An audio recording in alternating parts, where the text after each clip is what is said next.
This is a story about a very special Mark I Ford Escort Mexico, the OMC, affectionately known as the Old Man's Car. This was number 3 off the AVO production line, ordered by a karting great with the complete option custom pack, special order black paint and a 2-litre performance engine conversion by Superspeed. After the release of the Ford Escort Mark I RS2000, the Old Man's Car was sent back to Superspeed for a 3-litre V6 engine conversion. Since then, it's only had 2 more owners, and this is the story of the Old Man's Car told by the final owner.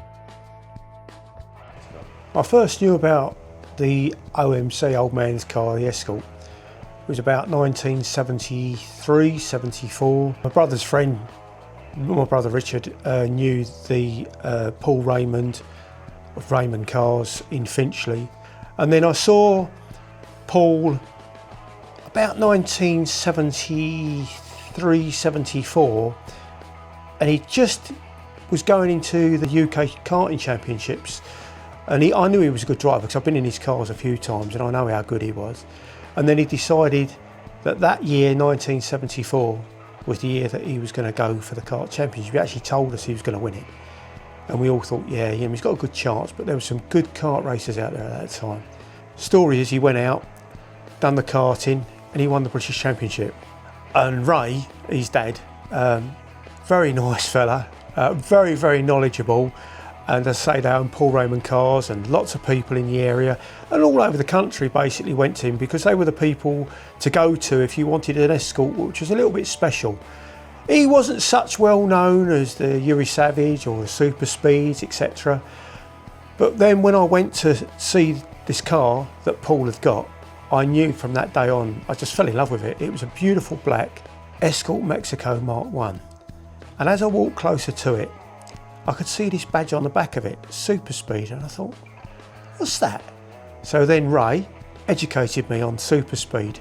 If you wanted something special in those days, you'd go to Mike Young, and what he would do is he would do the engine. So he was putting 2-litre engines into an Escort, and I learnt the story, and it always stuck with me for years.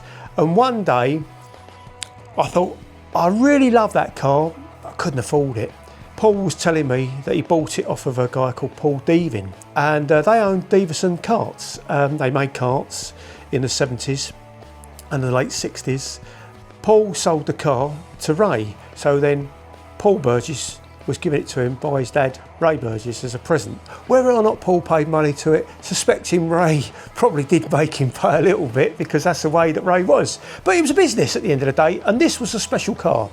So I hadn't seen the car from the 1970s all the way up to 1988 when we was just at a pub, me and my wife, with my friend Dave, and all of a sudden we could hear this noise outside the pub, revving, and I thought, blimey, that sounds nice. And I went outside, and to my disbelief, I couldn't believe it, there was the OMC, the Old Man's Car, the Escort Superspeed Mark I Escort. And I thought, this is unbelievable. So I walked over, I didn't know the guy, and I said to him, when did you get this car? Oh, unbelievable, I've got to buy it. He said, come on, you're not going to buy this, I've just got it. I said, oh, I want to buy it, I want to buy it. And I kept on at him, and on at him, and on at him, and on at him, until one day I turned around to him and said, look, Vince, you've got to sell me this car. And he said, okay, all right. And he sold it to me. But in those days, money was tight, like everything else in those days in the 1980s. So I offered him money, a bit more than I thought I could afford, but I didn't have the money. So he said, look, you're a good mate. I'll keep the car in my garage. He owned a body shop up in Barnet Repairs. And Vince then used to get all the Escorts from all over the country. People came down. I remember going there one day and Max Power had just started, and I remember seeing the editor of Max Power, and I thought, oh, this is great, you know, all these cars. And I see these fantastic Escorts. And eventually I gave him the money, the deposit. I think I gave him about £1,000. And then I was paying him back 250 quid one week, maybe £500 the next month. And we had it in storage. And Vince promised me, this is your car, don't worry, it's yours as soon as you give me the money.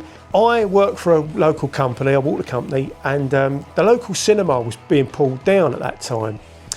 And I thought, well, I want to get a car cover. And money was tight in those days.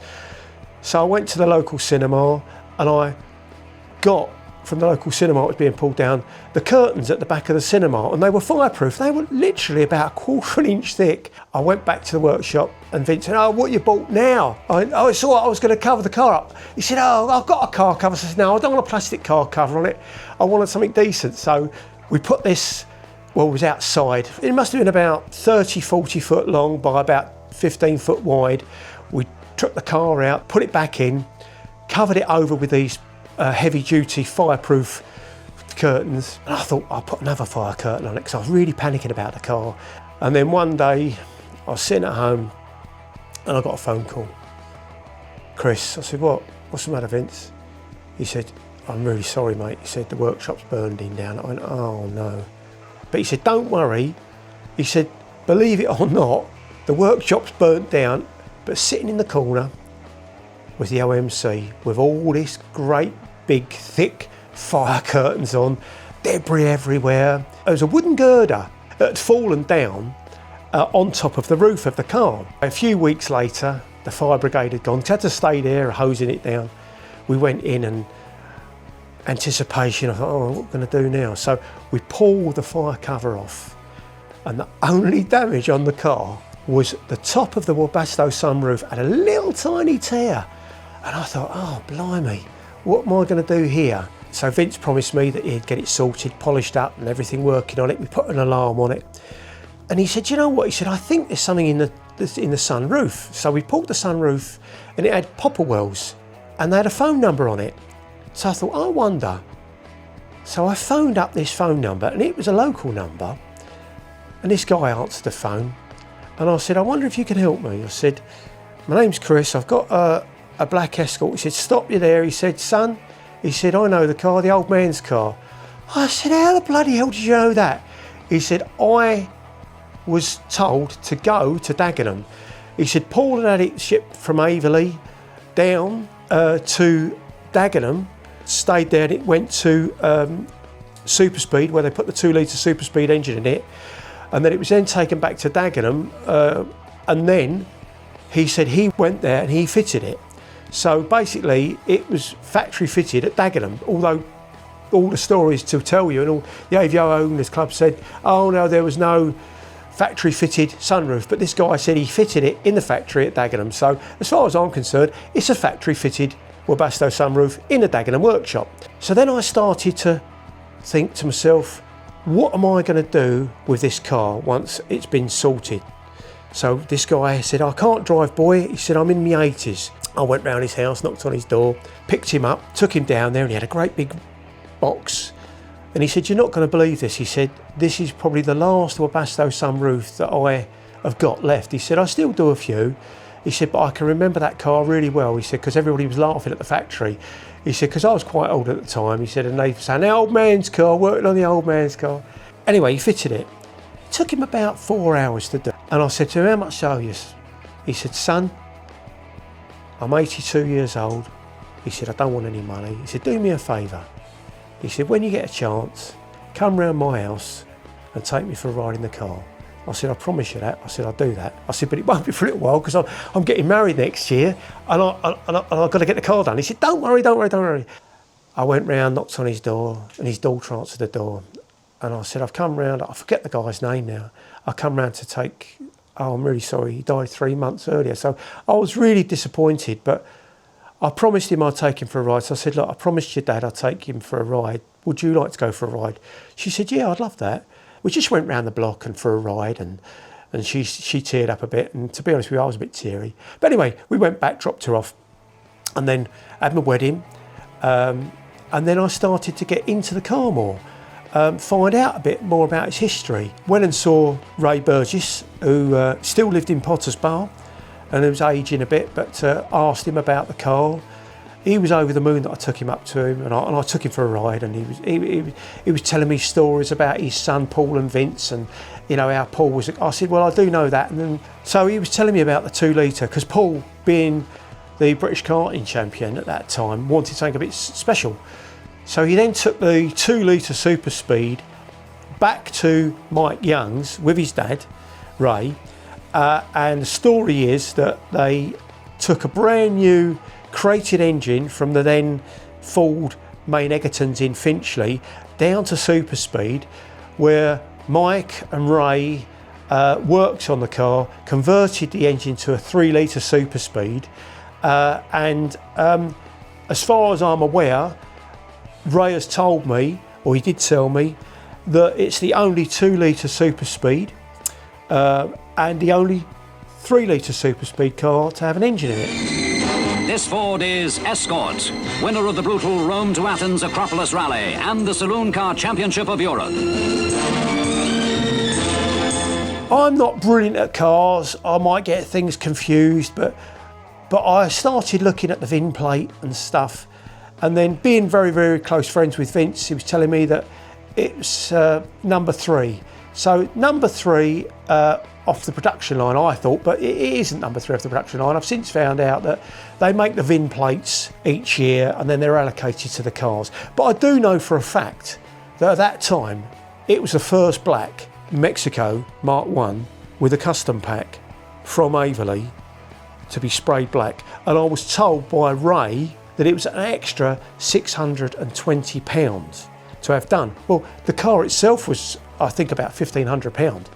So Ray carried on and told me the story about the car and how good it is and how original it was. And he did told me the story about the wax oil. When they first got it from Paul Devin, being a specialist Escort custom built cars that Paul Raymond cars did in the 70s and in the late 60s and even into the 80s, Ray decided, because he knew that Escorts were nice cars, the poor man's Ferrari I used to call them, he sprayed the car wax oil complete top to bottom. And when I mean spray the car, he sprayed the car. Every part of that car, underneath the car, all the wheel arches, in all the struts, everywhere, under the bonnet, the engine, absolutely covered. When Vince bought the car, it had single spotlights either side. It had the power bulge bonnet. I didn't like the power bulge bonnet, so Vince said, I'll take it off, and he put the original, which we had the original bonnet on it. It had a Pioneer radio in it, which I've now sourced off of a very, very close friend of mine, and he managed to source a Pioneer radio for me, which is now in the car with an graphic equaliser. And it's quite a thing to go out and people watch you. But I've only been, ever since I had it, I've only been to a couple of shows because it gets so much attention. There was a time that I decided at one time that I couldn't really keep it in my garage because we were building another garage. So another good friend of mine, Nigel, who had it for quite some time, let's just say we come to an arrangement, me and Nigel had it and he looked after it, done some work on the car. He really, really looked after the car. So if you're watching this, Nigel, thanks, mate. Basically, the logbook was still in Terry's name, my wife's name, because I gave it to her as a wedding present. And when I did give it to her as a wedding present, her first reaction, effing hell, what is that? And it was the room was 250 people. Don did the alarm. Keith and John drained all the petrol out of it, and it was covered up with a black blanket. And in one way, I'm glad I gave it to my wife, but in another way, I'm not, because I didn't get any attention. My wife didn't get any attention. The whole room was full up with car enthusiasts because we knew them, and all they were doing was look round the car. And in the end, I said, "Look, cover the car up." So we covered the car up, and we got some plants, and we put round them, and that was that. But then we got it home. You're always going to get the haters. It don't matter what you do. There's always going to be somebody out there that knows more about a car than what you do, but they haven't got the car. They don't know the history of the car. And you go on the forums, and you always get the haters on the forums. But I know what the car is. The AVO Owners Club know what the car is.